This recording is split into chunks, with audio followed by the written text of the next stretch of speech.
मैं Hariom Hindi high school से जीजे शाह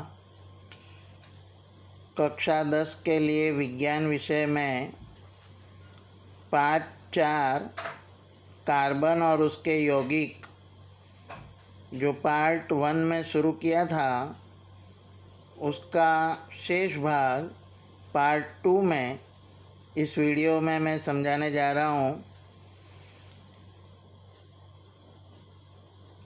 प्रश्न देखें तो ऑक्सीजन तथा एथाइन के मिश्रण का दहन वेल्डिंग के लिए किया जाता है, तो क्या आप बता सकते हैं कि एथाइन तथा वायु के मिश्रण का उपयोग क्यों नहीं किया जाता।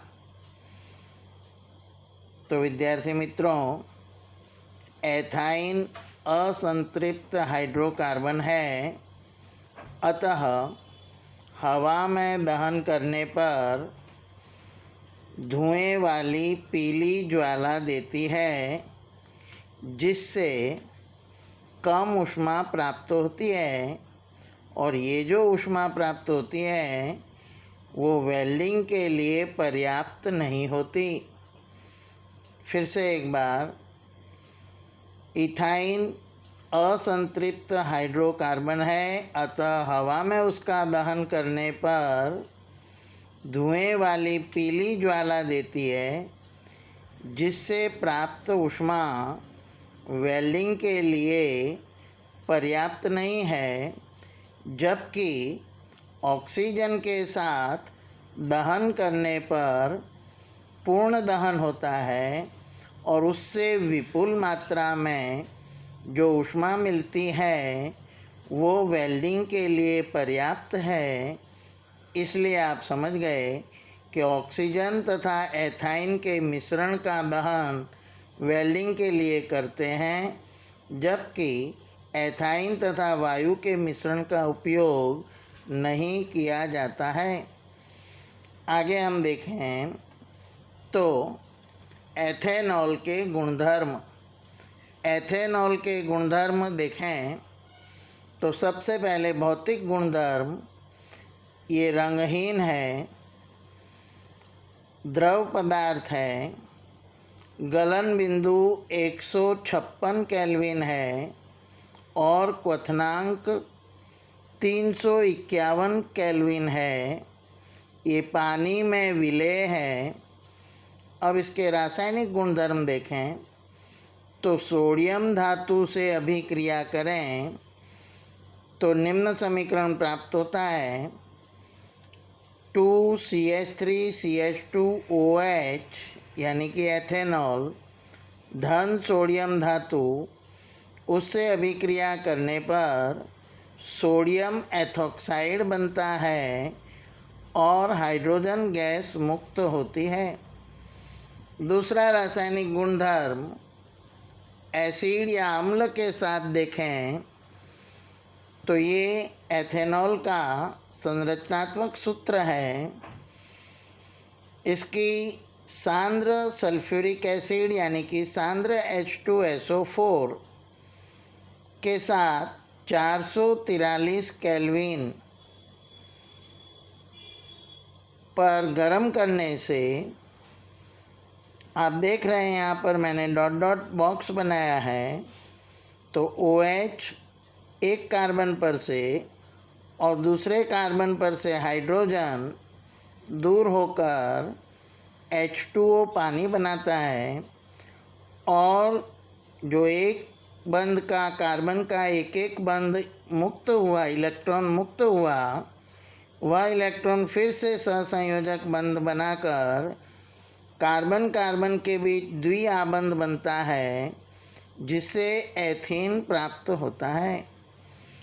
इस प्रक्रिया में पानी का अणु दूर होता है, इसलिए इसे निर्जलीकरण अभिक्रिया भी कहते हैं। एथेनॉल के अब उपयोग देखें।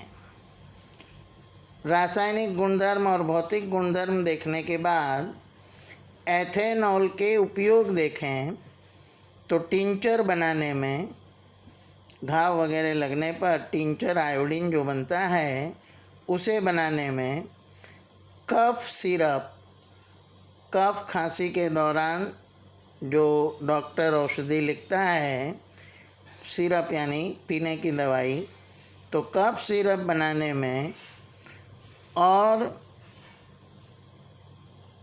टॉनिक बनाने में, इस प्रकार की औषधियाँ बनाने में, साथ ही साथ लीकर, वार्निश की बनावट में, जंतुनाशक के रूप में और नशीले पेय पदार्थ के रूप में एथेनॉल उपयोगी है।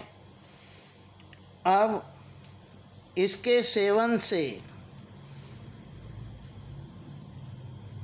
उपापचयी प्रक्रिया धीमी हो जाती है तथा केंद्रीय तंत्रिका तंत्र कमज़ोर हो जाता है। यद्यपि मानव राहत महसूस करता है, लेकिन उसके सोचने समझने की क्षमता कम हो जाती है। तो अब आप समझ गए, एथेनॉल एक तरह का नशीला पेय पदार्थ है जिसका सेवन करने से उपापचयी प्रक्रिया धीमी हो जाती है, केंद्रीय तंत्रिका तंत्र यानी ज्ञान तंत्र कमज़ोर हो जाता है, मानव को राहत महसूस होती है, परंतु उसके सोचने और समझने की क्षमता कम हो जाती है। इसलिए आपने देखा होगा कि नशीले पेय पदार्थ पीने वालों को बोलने का कोई होश नहीं रहता है, शरीर का संतुलन बिगड़ जाता है।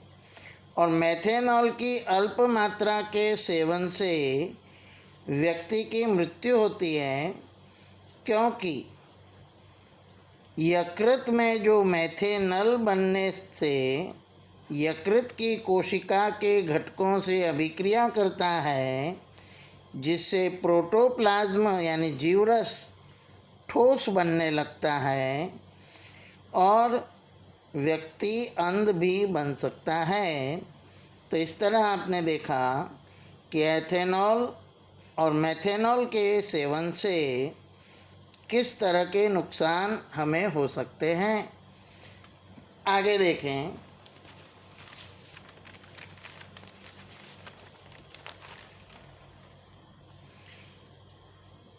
तो गन्ने के रस से मोलेसस बनता है, जिसके किण्वन से एथेनॉल तैयार करते हैं और इसमें पेट्रोल मिलाकर स्वच्छ ईंधन के रूप में इसका उपयोग करते हैं। अब एथेनोइक अम्ल के गुणधर्म देखेंगे। जैसा कि आप जानते हैं, एथेनोइक अम्ल का सामान्य नाम एसिटिक अम्ल है। ये स्वाद में खट्टा होता है, रंगहीन द्रव है, क्वथनांक 391 केल्विन, गलनांक 290 केल्विन, 5 से 8% सांद्रता वाला विलयन, जो कि जलीय विलयन, सिरका या विनेगर कहलाता है, जिसे आप जानते हैं कि रसोई में खटास लाने के लिए इस विनेगर का उपयोग करते हैं। अब एस्टरीकरण नामक प्रक्रिया के बारे में देखें तो कार्बोक्सिलिक एसिड और अल्कोहल के मिश्रण से एस्टर बनता है और पानी बनता है। समीकरण हम देखें तो एथेनोइक अम्ल का CH3COOH और एथेनॉल यानी CH2CH3OH, CH3CH2OH, यहाँ पर दोनों का मिश्रण करने से एथेनोइक अम्ल का OH यानी हाइड्रोक्सिल समूह और एथेनॉल के हाइड्रोक्सिल समूह का हाइड्रोजन मिलकर पानी का निर्माण करते हैं और दोनों का संयोजन होकर एथाइल एसीटेट यानी एस्टर बनता है। अब एस्टर का उपयोग इत्र बनाने में, स्वाद उत्पन्न करने में, जो आप अलग अलग फ्लेवर की आइसक्रीम या कुल्फ़ी खाते हैं उसमें अलग स्वाद उत्पन्न करने के लिए, मिठाइयों में वगैरह में स्वाद उत्पन्न करने के लिए ये एस्टर उपयोगी है। एस्टर में से अल्कोहल और कार्बोक्सिलिक अम्ल के सोडियम क्षार में रूपांतरित होने की क्रिया को साबुनीकरण कहते हैं। फिर से एक बार, एस्टर में से अल्कोहल और कार्बोक्सिलिक अम्ल के सोडियम क्षार में रूपांतरित होने की जो क्रिया है उसे साबुनीकरण कहते हैं। एथेनोइक अम्ल सोडियम हाइड्रोक्साइड के साथ प्रक्रिया करके एथेनॉल और सोडियम एसीटेट बनाते हैं। क्षारक के साथ जब इसकी प्रक्रिया होती है तो ये समीकरण प्राप्त होता है। इसके साथ आगे देखें तो कार्बोनेट के साथ प्रक्रिया करने पर हमें सोडियम एसीटेट मिलता है।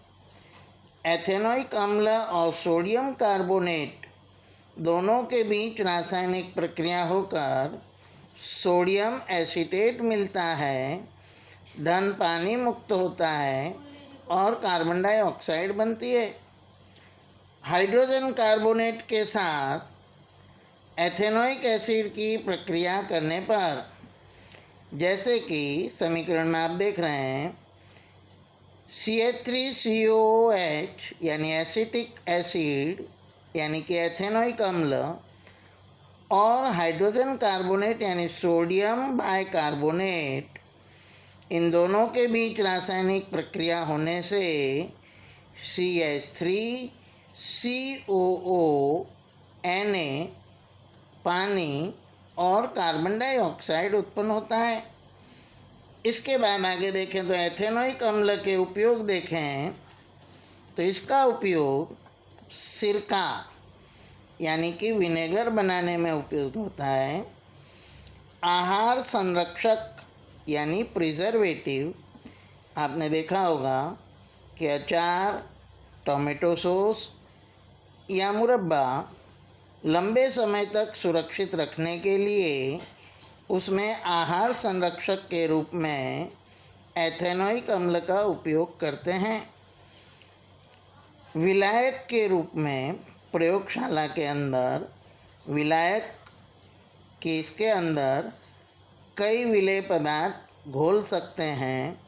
सफ़ेदा बनाने में एथेनोइक अम्ल का उपयोग होता है। अब आगे देखें तो एक प्रश्न है कि प्रयोग द्वारा आप अल्कोहल एवं कार्बोक्सिलिक अम्ल में कैसे अंतर कर सकते हैं। कहने का मतलब, एक परख नली में मान लीजिए अल्कोहल है और एक परख नली में कार्बोक्सिलिक एसिड है। आप दोनों में देखकर पहचानना है कि किस में अल्कोहल है और किस में कार्बोक्सिलिक अम्ल है। तो सोडियम हाइड्रोजन कार्बोनेट कसौटी यदि हम करें, यानी कि परख नलियों के अंदर कार्बोक्सिलिक अम्ल मिलाएं, तो जिस परख नली में CO2 वायु का उफान आता है तो उस परख नली में कार्बोक्सिलिक अम्ल रहा हुआ है, और जिस परख नली में एथेनॉल भरा हुआ होगा, अल्कोहल भरा हुआ होगा, उसमें कार्बन डाइऑक्साइड का उफान प्राप्त नहीं होता है। तो इस तरह सोडियम हाइड्रोजन कार्बोनेट कसौटी के द्वारा हम तय कर सकते हैं कि कौन सी परख नली में अल्कोहल है और कौन सी परख नली में कार्बोक्सिलिक अम्ल है। अब दूसरी एक कसौटी और है, क्षारीय पोटेशियम परमैंगनेट कसौटी जिसे कहते हैं। अल्कोहल का विलयन उसके अंदर क्षारीय पोटेशियम परमैंगनेट मिलाया जाए तो पोटेशियम परमैंगनेट का बैंगनी रंग दूर हो जाता है, जबकि कार्बोक्सिलिक अम्ल के परखनली में KMnO4 का बैंगनी रंग दूर नहीं होता। तो इस तरह सोडियम हाइड्रोजन कार्बोनेट कसौटी से और क्षारीय पोटेशियम परमैंगनेट कसौटी के द्वारा हम अल्कोहल और कार्बोक्सिलिक एसिड के बीच अंतर स्पष्ट कर सकते हैं। आगे देखें।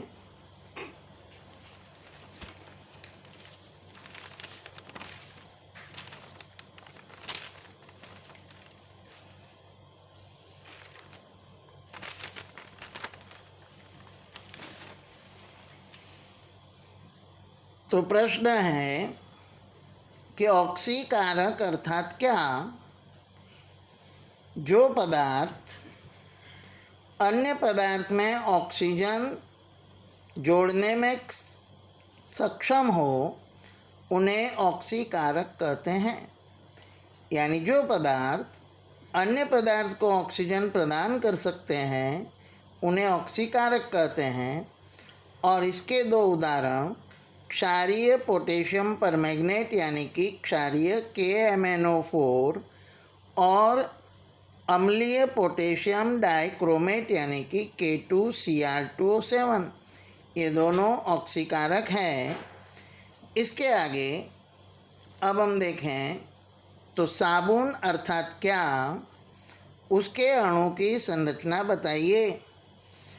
तो साबुन, विद्यार्थी मित्रों, साबुन के जो अणु हैं लंबी श्रृंखला वाले कार्बोक्सिलिक अम्लों के सोडियम एवं पोटेशियम लवण होते हैं। साबुन की अणु संरचना में दो भाग होते हैं, एक जल विरागी सिरा और एक अध्रुवीय पुच्छ के नाम से जाना जाता है जिसे, और दूसरा जल अनुरागी जिसे हम ऋण आवेश युक्त ध्रुवीय भाग कहते हैं। इस आकृति में आप देखेंगे कि कार्बन का क्रियाशील ये हिस्सा जल अनुरागी है और ये हिस्सा जल विरागी है। अब साबुन का क्रियाशील समूह और उसकी अणु संरचना देखें तो साबुन में हाइड्रोकार्बन R के साथ COONA यानी कि सोडियम कार्बोक्सिलेट समूह जुड़ा होता है। इसकी रचना देखें तो COO- Na+ एक सिरे पर जुड़ा होता है। आगे देखें तो डिटर्जेंट का क्रियाशील समूह और अणु संरचना। डिटर्जेंट का क्रियाशील समूह हाइड्रोकार्बन R के साथ SO3Na यानी सोडियम सल्फोनेट समूह जुड़ता है। फिर देखें इस पाठ का अंतिम हिस्सा पर हम पहुंच रहे हैं जिसे मिशेल रचना। आप जानते हैं कि साबुन से कपड़ा धोते समय मैल दूर हो जाता है। उसके लिए धोने की प्रक्रिया में मिशेल रचना बनती है, उसकी चर्चा हम करेंगे। तो साबुन के अणु के दोनों सिरों के गुणधर्म होते हैं। एक सिरा जल अनुरागी है, यानी जो पानी के साथ पारस्परिक क्रिया करते हैं, जबकि दूसरा सिरा जल विरागी है। ये जल विरागी सिरा जो हाइड्रोकार्बन के साथ पारस्परिक क्रिया करते हैं, जब साबुन पानी की सतह पर हो तब साबुन का जल विरागी पुच्छ पानी में द्राव्य नहीं होती और वह पानी की सतह पर आती है साबुन का जल अनुरागी शीर्ष पानी में घुलनशील हो जाता है। आप यहाँ देखेंगे एक रचना बनाई है जिसके अंदर ये जल विरागी सिरा है और ये जो डॉट वाला भाग है ये जल अनुरागी है, यानी ये पानी से आकर्षित होता है और जल विरागी पानी से आकर्षित नहीं होता। जल विरागी जो सिरा है वो ये मैल के धब्बे के साथ आकर्षित होता है और जो जल अनुरागी सिरा है वो पानी की सतह के साथ समूह में जुड़ जाता है और इस तरह मिसेल की रचना मैल के धब्बे के आसपास बनती है। तो इस तरह ये मिसेल रचना बनती है। इसे अब आगे देखें तो मिसेल द्वारा सफाई कैसे होती है। ये हमने देखा कि सफाई के लिए सक्षम है क्योंकि तेलीय मैल मिसेल के केंद्र में होते हैं। मिसेल विलयन में कोलाइड के रूप में बने रहते हैं। आयन आयन के विकर्षण के कारण यानी अपाकर्षण के कारण अवक्षेपित नहीं होते। इस प्रकार मिसेल में तैरते हुए मैल को आसानी से दूर कर सकते हैं। मिसेल प्रकाश को प्रकीर्णित कर सकता है, इसलिए यही कारण है कि साबुन का घोल बादल जैसा दिखाई पड़ता है। आगे हम देखें तो साबुन के बाद आता है अपमार्जक। अपमार्जक जिसे हम सामान्य भाषा में डिटर्जेंट के नाम से जानते हैं। आजकल कपड़े साफ करने में डिटर्जेंट का उपयोग अधिक होता है क्योंकि साबुन जो है वो कठोर पानी के साथ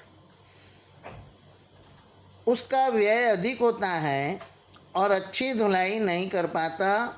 इससे साबुन का उपयोग भी अधिक होता है क्योंकि साबुन के अंदर कठोर पानी के जल में जो कैल्शियम और मैग्नीशियम के लवण होते हैं वो प्रक्रिया करके और